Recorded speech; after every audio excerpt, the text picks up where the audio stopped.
Shalom Bapak Ibu Saudara-saudara kekasih di dalam Tuhan Yesus Kristus. Hari ini kita memasuki hari yang ke-8 dalam program doa 10 hari menjelang hari Pentakosta. Bapak Ibu Saudara-saudara kekasih di dalam Tuhan Yesus, saat ini kita akan sama-sama belajar dari kebenaran firman Tuhan yang terdapat di dalam Kisah Para Rasul pasal yang kelima, ayatnya yang ke-26 sampai dengan ayatnya yang ke-42. Demikian firman Tuhan. Rasul-rasul di hadapan Mahkamah Agama, nasihat Gamaliel. Maka pergilah kepala pengawal serta orang-orangnya ke bait Allah, lalu mengambil kedua rasul itu, tetapi tidak dengan kekerasan, karena mereka takut kalau-kalau orang banyak melempari mereka. Mereka membawa keduanya dan menghadapkan mereka kepada Mahkamah Agama. Imam besar mulai menanyai mereka. Katanya, "Dengan keras kami melarang kamu mengajar dalam nama itu. Namun ternyata kamu telah memenuhi Yerusalem dengan ajaranmu, dan kamu hendak menanggungkan darah orang itu kepada kami." Tetapi Petrus dan rasul-rasul itu menjawab, katanya, "Kita harus lebih taat kepada Allah daripada kepada manusia. Allah nenek moyang kita telah membangkitkan Yesus yang kamu gantungkan pada kayu salib dan kamu bunuh. Dialah yang telah ditinggikan oleh Allah sendiri dengan tangan kanannya, menjadi pemimpin dan juru selamat, supaya Israel dapat bertobat dan menerima pengampunan dosa. Dan kami adalah saksi dari segala sesuatu itu, kami dan Roh Kudus yang dikaruniakan Allah kepada semua orang yang mentaati Dia." Mendengar perkataan itu sangatlah tertusuk hati mereka, dan mereka bermaksud membunuh rasul-rasul itu. Tetapi seorang Farisi dalam Mahkamah Agama itu yang bernama Gamaliel, seorang ahli Taurat yang sangat dihormati seluruh orang banyak, bangkit dan meminta supaya orang-orang itu disuruh keluar sebentar. Sesudah itu ia berkata kepada sidang, "Hai orang-orang Israel, pertimbangkanlah baik-baik apa yang hendak kamu perbuat terhadap orang-orang ini. Sebab dahulu telah muncul si Teudas yang mengaku dirinya seorang istimewa, dan ia mempunyai kira-kira 400 orang pengikut, tetapi ia dibunuh dan cerai-berailah seluruh pengikutnya dan lenyap.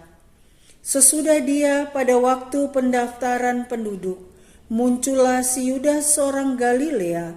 Ia menyeret banyak orang dalam pemberontakannya, tetapi ia juga tewas dan cerai-berailah seluruh pengikutnya. Karena itu aku berkata kepadamu, janganlah bertindak terhadap orang-orang ini, biarkanlah mereka, sebab jika maksud dan perbuatan mereka berasal dari manusia, tentu akan lenyap. Tetapi kalau berasal dari Allah, kamu tidak akan dapat melenyapkan orang-orang ini. Mungkin ternyata juga nanti bahwa kamu melawan Allah." Nasihat itu diterima. Mereka memanggil rasul-rasul itu, lalu menyesah mereka dan melarang mereka mengajar dalam nama Yesus. Sesudah itu mereka dilepaskan. Rasul-rasul itu meninggalkan sidang Mahkamah Agama dengan gembira, karena mereka telah dianggap layak menderita penghinaan oleh karena nama Yesus. Dan setiap hari mereka melanjutkan pengajaran mereka di bait Allah dan di rumah-rumah orang, dan memberitakan Injil tentang Yesus yang adalah Mesias. Demikian firman Tuhan yang kita baca pada saat ini. Diberkati setiap kita yang membaca, merenungkan dan melakukan kebenaran firman Tuhan. Bapak, Ibu, Saudara-saudara kekasih di dalam Tuhan, melalui pembacaan kita pada saat ini, kita melihat bagaimana Rasul Petrus bersama-sama dengan para rasul lainnya berani untuk menyatakan kebenaran di hadapan para mahkamah agama. Kita dapat lihat pada ayatnya yang ke-28 sampai dengan ayatnya yang ke-29. Ketika para imam besar bertanya kepada mereka dan melemparkan tuduhan atas mereka, Petrus dan para rasul menjawab dengan tegas bahwa kita harus lebih taat kepada Allah daripada kepada manusia. Bapak, Ibu, saudara-saudara kekasih di dalam Tuhan, bagaimana Petrus dan para rasul-rasul ini berani untuk menyatakan kebenaran, berani untuk mengungkapkan kebenaran yang sesungguhnya di hadapan mahkamah agama. Dan ini bukan kali pertama mereka menyatakan hal ini di depan mahkamah agama. Dalam Kisah Para Rasul pasal yang keempat, ayatnya yang pertama sampai dengan ayatnya yang ke-22, Petrus bersama dengan para rasul menjelaskan di hadapan mahkamah agama dan di hadapan para imam besar serta pemimpin-pemimpin Yahudi tentang siapa itu Yesus yang mereka bunuh di atas kayu salib. Bapak, Ibu, saudara-saudara kekasih di dalam Tuhan, para imam besar tidak hanya melarang mereka untuk tidak mengajar di dalam nama Yesus, tetapi para imam besar juga melemparkan tuduhan kepada para rasul bahwa mereka sedang menuduh mereka sebagai penyebab kematian Kristus. Bapak, Ibu, saudara-saudara kekasih di dalam Tuhan, keberanian yang dimiliki oleh Petrus dan para rasul itu tidak terlepas dari apa yang pernah mereka alami dan mereka lewati bersama-sama. Dalam Kisah Para Rasul pasal yang keempat, ayatnya yang ke-29 sampai dengan ayatnya yang ke-31, firman Tuhan menjelaskan kepada kita bahwa ketika Petrus dan Yohanes berjumpa dengan rekan-rekan mereka dan menceritakan apa yang mereka alami ketika mereka diperhadapkan pada mahkamah agama, mereka bersama-sama sehati, bersama-sama mereka bersepakat untuk berdoa, memohon keberanian kepada Allah. Kita melihat pada ayat yang ke-29 dalam Kisah pasal 4 dinyatakan, "Dan sekarang ya Tuhan, lihatlah bagaimana mereka mengancam kami, dan berikanlah kepada hamba-hambamu keberanian untuk memberitakan firman-Mu. Ulurkanlah tanganmu untuk menyembuhkan orang, dan adakanlah tanda-tanda dan mujizat-mujizat oleh nama Yesus, hamba-Mu yang kudus." Ayat yang ke-31, "Dan ketika mereka sedang berdoa, goyanglah tempat mereka berkumpul itu, dan mereka semua penuh dengan Roh Kudus, lalu mereka memberitakan firman Allah dengan berani."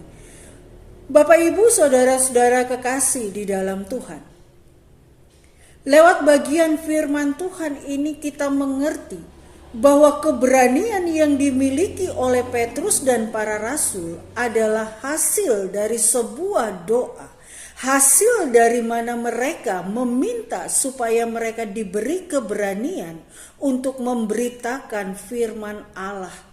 Oleh karena itu kita melihat pada ayat yang ke-31 bahwa ketika mereka dipenuhi dengan Roh Kudus, mereka lebih berani lagi untuk memberitakan firman Allah.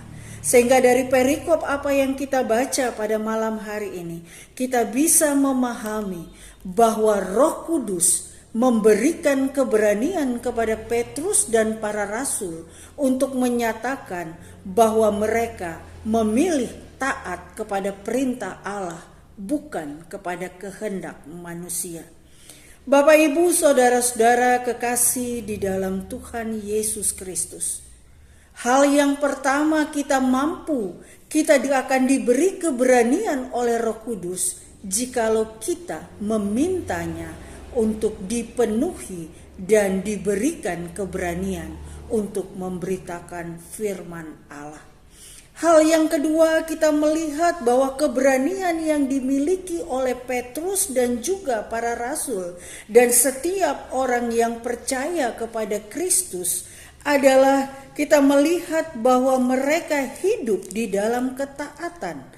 Mereka memilih untuk tetap taat, lebih taat kepada Allah seperti yang dinyatakan pada ayat yang ke-29 dan dinyatakan di dalam ayatnya yang ke-32.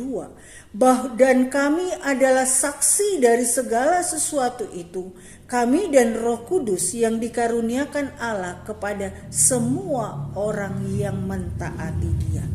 Bapak, Ibu, saudara-saudara kekasih di dalam Tuhan Yesus, dari bagian ini kita belajar hal yang kedua, bahwa keberanian akan diberikan Roh Kudus dalam kehidupan setiap orang yang percaya dan mentaati akan perintah Allah. Karena jelas dikatakan bahwa kami dan Roh Kudus yang dikaruniakan Allah kepada semua orang yang mentaati Dia. Setiap orang yang mentaati akan kebenaran firman Allah dan meminta kepada Allah untuk dipenuhi dengan Roh Kudus dan diberi keberanian untuk memberitakan firman Allah, maka Allah akan memberikannya hanya kepada mereka yang meminta dan tetap hidup di dalam ketaatan akan firman Allah. Bapak, Ibu, saudara-saudara kekasih di dalam Tuhan Yesus Kristus, Petrus dan para rasul taat akan kehendak Allah, taat kepada perintah Allah yang diberikan kepada mereka untuk senantiasa berdiri dan memberitakan seluruh kebenaran firman Allah kepada setiap orang.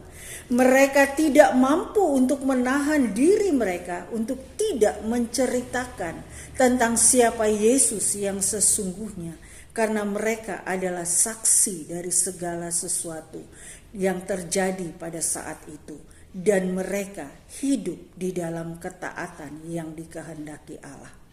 Oleh sebab itu, Bapak, Ibu, saudara-saudara kekasih di dalam Tuhan Yesus Kristus, kita akan memiliki keberanian untuk memberitakan firman Allah, karena hal ini juga menjadi perintah yang harus kita lakukan, menjadi perintah Allah yang harus kita kerjakan, dan kita akan mampu, kita akan berani untuk berbicara tentang firman Allah, tentang siapa Kristus yang telah mati di atas kayu salib dan menebus setiap dosa orang percaya, yang telah dibangkitkan Kristus dan kembali ke surga.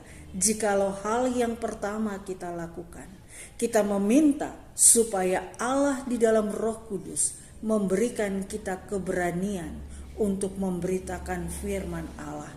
Dan yang kedua, bahwa kita tetap hidup di dalam ketaatan kepada Allah. Kita lebih taat kepada Allah karena apa yang kita perintahkan, apa yang diperintahkan Allah kepada kita adalah berasal daripada Allah. Kiranya firman Tuhan pada saat ini boleh menguatkan dan meneguhkan kita, dan kita tetap hidup di dalam ketaatan dan senantiasa peka terhadap kehendak Allah melalui Roh-Nya yang kudus. Selamat menyambut hari raya Pentakosta bagi setiap orang yang percaya kepada Kristus. Tetaplah taat. Tuhan Yesus memberkati. Shalom.